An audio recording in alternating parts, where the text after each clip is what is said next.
What's going on, everybody? It's your boy Spencer, and I made an Ice Barrier gameplay video recently, and I think I mentioned 3 separate times that I had this cool combo, and I just have legitimately not shown it yet.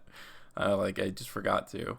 But this is pretty cool, especially if you can have something like the Atlantean Dragoons. This is really like a placeholder, but just in case you open something like this, it's really awesome what you can do. So we're going to go ahead and normal summon the mirror or revealer of the Ice Barrier. Excuse me. This card lets you discard a card to special summon an Ice Barrier tuner from the deck. But you're restricted to water monsters. Not an issue at all for this deck. And yeah, it's pretty cool. So you're going to discard, in this case, the Atlantean Dragoons to special summon from the deck a Hexa Spirit of the Ice Barrier. And it's actually very important that you summon this Hexa and not the level 3 tuner, even though it doesn't seem necessary, which I didn't think about before. Alright, so the Atlantean Dragoons is actually going to trigger in this case. So when this card is sent to the graveyard to activate a water monster's effect, that is a water monster, of course, you can add a sea serpent monster. Mooling Glacier is a sea serpent monster. And now you can activate the effect of the speaker for the Ice Barriers. This says if you control another Ice Barrier monsters, well, this has its like weird effect, whatever. But the important part is if you control an Ice Barrier monster, you can special summon this card from your hand. Then if you control an Ice Barrier monster, you can banish this card from your graveyard, special summon one Ice Barrier token, which is awesome. You can use both of those effects. So these 3 cards are very good, like from the structure deck. Pretty underrated, honestly. I mean, obviously, there's also the part of like, oh, like this card can be Ash and everything. This is casual. Alright, so you can use the effect of the Frost Spirit of the Ice Barrier to send a level 1 or level 3 or lower Ice Barrier monster from deck to graveyard. And if you do, it becomes that level, which in this case is not important at all, because I said when I went over the structure deck, this card can only get better over time because it's foolish burialing anything from your deck that's level 3 or lower. So if more good level 3 or lower come out, then this card's pretty good. This is Warlock of the Ice Barrier. So this card says if you control another Ice Barrier monster, both players must set spell cards for activating them. That's not bad, obviously, against Sky Spectres. That's very, very good. That's like amazing, especially now that Engage is back to 1. But we're not going to be using that effect at all. Alright, these 2 are level 4, so you can go right into Bahamut Shark. It's really cool. Like, a lot of, like, restrictive cards, like, this might be the end, like, oh, you can't special summon from the extra deck for the rest of the turn. Nope.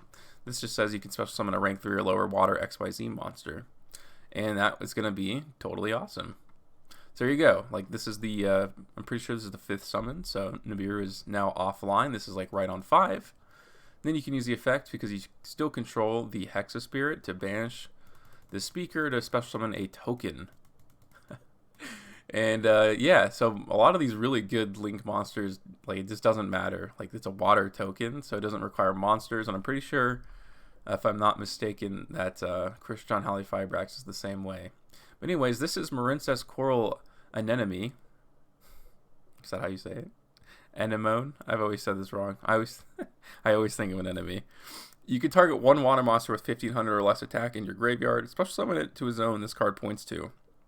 And it's important that it's a level 3 because you're only going to be able to special summon a level 3 tuner from the deck, which is why this combo didn't pop in my head immediately. Alright, so that card we Foolish Burialed with the Frost Spirit we can go ahead and bring back, which is Warlock of the Ice Barrier.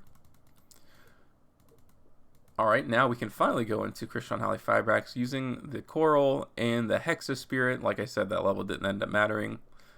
And from the deck, we're going to go ahead and special summon the level 3 Ice Barrier. This is Geomancer of the Ice Barrier. Those 2, well, before you do that, you now have 5 water monsters perfectly in your graveyard. So just in case you did open that Atlantean Dragoons, your opponent now has 2 less cards starting out. And since that is a level 6, you can go into Penguin Brave. It is a water monster. And from the deck, you can special summon the Penguin Soldier. So, what does this all mean? Well, your opponent has 2 less cards. They're starting with 4 cards. You have an Omni Negate. You're going to be able to bounce 2 cards from their hand. 2 monsters from their field, excuse me. Christian Halifibrax can obviously go into your desert locust. So they're going to actually be starting with one less card in their hand, because you can trigger that immediately if you want to, no matter, right off the bat. So they only have 3 cards to start. You're going to have a legit, like an immediate answer for anything that they have. Unless it's like a forbidden droplets, of course. That's always an exception.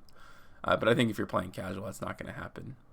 So yeah, I mean, this is this cool little combo. You can actually, instead of going into you can go into Borload Savage Dragon if the Penguin Soldier's flipped up, or you can go into the Geomathematic Final Sigma immediately if there's like a threat that you like.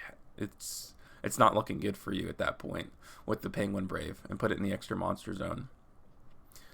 Yeah, so that's the combo that I've been kind of teasing for a while, a long time. Didn't mean to do it actually, but anyways, that's going to do it for today's video, and I'll see you guys next time.